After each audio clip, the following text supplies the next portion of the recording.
काही वेळापूर्वीच पंतप्रधान निवासस्थानी खासदारांची बैठक पार पडलेली होती। जे संभाव्य मंत्री आहेत त्या सगळ्या मंत्र्यांसोबत मोदींनी चर्चा देखील केलेली आहे आणि त्याचीच ही दृश्य आहेत। त्यामुळे आगामी जो शपथविधी सोहळा आहे त्या शपथविधी सोहळ्याचं त्यानंतर मोदींचा जो संभाव्य मंत्रिमंडळ असणार आहे त्याच्यातलं हे जे चित्र आहे ते जवळपास स्पष्ट होताना पाहायला मिळतंय। महाराष्ट्रातून आतापर्यंत 5 जणांची नावे जी आहेत ती निश्चित समजली जात आहेत आणि याच पार्श्वभूमीवर आता विविध राज्यातल्या ज्या ठिकाणी मंत्रिपद देण्यात आलेले आहे असे सगळे चेहरे या बैठकीसाठी उपस्थित होते।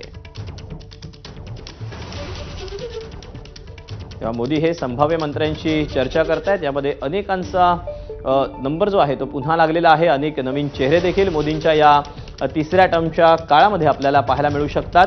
राजनाथ सिंग, अमित शहा, नितीन गडकरी याच्यासह अनेक नेते जे आहेत ते या बैठकीसाठी उपस्थित होते।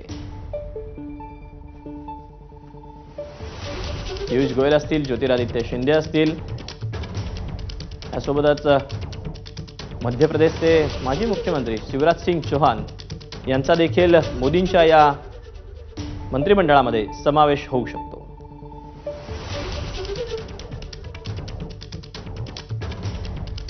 बातमीसोबतच बुलेटिनमध्ये वेळ झाली।